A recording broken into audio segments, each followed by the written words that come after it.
Greetings loyal subscribers and honoured guests. Ever since it was first unveiled during the Annapurna Interactive Showcase in 2021, there has been one game that I've been wanting to play above all others, and that game is Stray, also known as the cat game.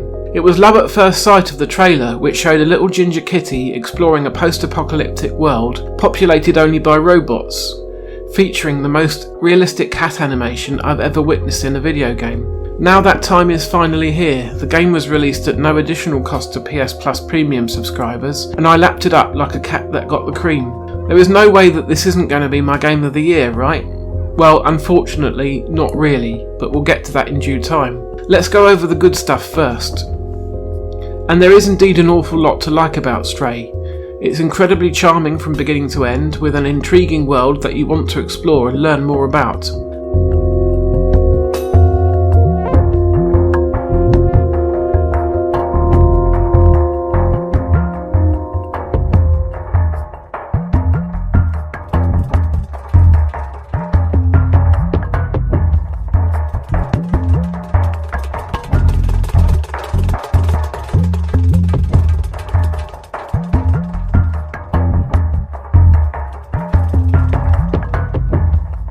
At the outset, you are just one cat amongst a little family of 5, sheltering from a storm in your little cosy den. As the weather clears, this band of kitties sets out to explore the surroundings, get something to drink and possibly a little bit of food. During this time you will be gradually getting used to the controls, figuring out that you can only jump to predetermined spots in the environment, and locating the all-important meow button. You'll be pressing this a lot just for fun, believe me. Eventually, you will come to an old rickety pipe, and sadly, the weight of 5 cats proves to be too much.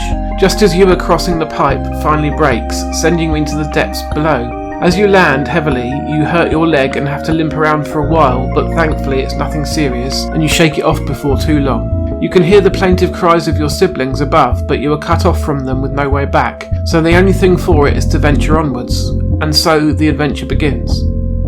Stray is ostensibly an adventure game with a small number of action elements and some very light puzzles throughout its span. There is nothing especially difficult, so most players will be able to get through it just fine, which I think is a good thing, but if you live on a diet of Souls-like games then you may disagree with me. The whole thing plays out like one big love letter to cats, which is extremely clever as it automatically gives the game a huge potential audience that will all come running to play it, like you've just put down a tin of tuna for the local tabby. I'm most definitely one of those people, which you may know already if you have seen my cat Teddy making guest appearances during my regular pickups videos. The animation of the digital cat is absolutely perfect, and they have captured all of his mannerisms. The way he plays and interacts with things, and the little sound he makes as he hits the ground after particularly long drops are just a few examples.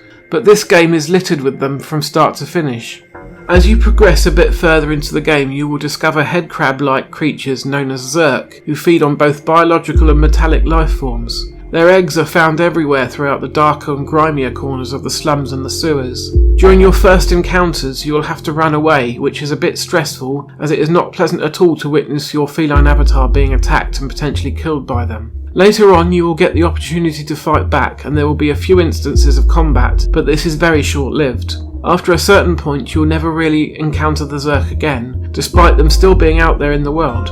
In some ways this felt like a relief to me, as dealing with these creatures was definitely my least favourite part of the game, but on the other hand, some sort of final confrontation with them would have felt more cathartic. Later still, there will be a little bit of stealth gameplay, where your kitty can enjoy one of his favourite pastimes and hide in cardboard boxes, Solid Snake style. The way that Stray shakes up the different gameplay styles is one of its better aspects. Things never get a chance to feel stale, as you are always on to the next thing. On the other hand though, these different elements are so fleeting that it can all feel a bit too slight come the endgame. If you fully engage with the world and seek out all of the hidden memories, music sheets and other optional things, then Stray can take you about 6 hours to beat at the high end.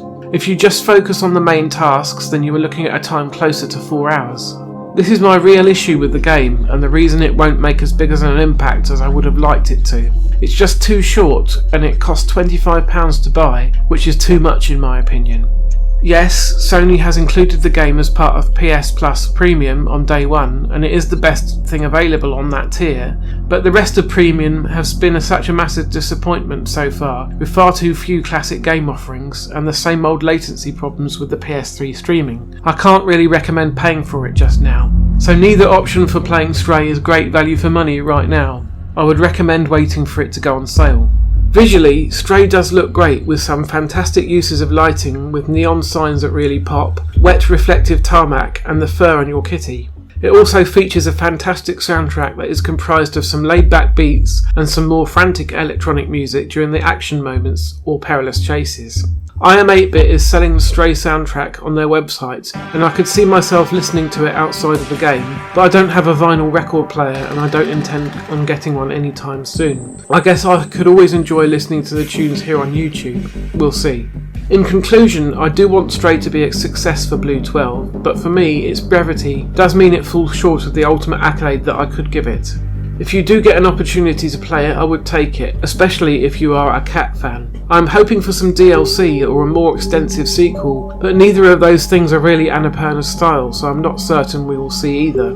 I did love every moment with Stray, it's just that some of those moments were fleeting. So overall, I'm going to give it a score of 7 out of 10.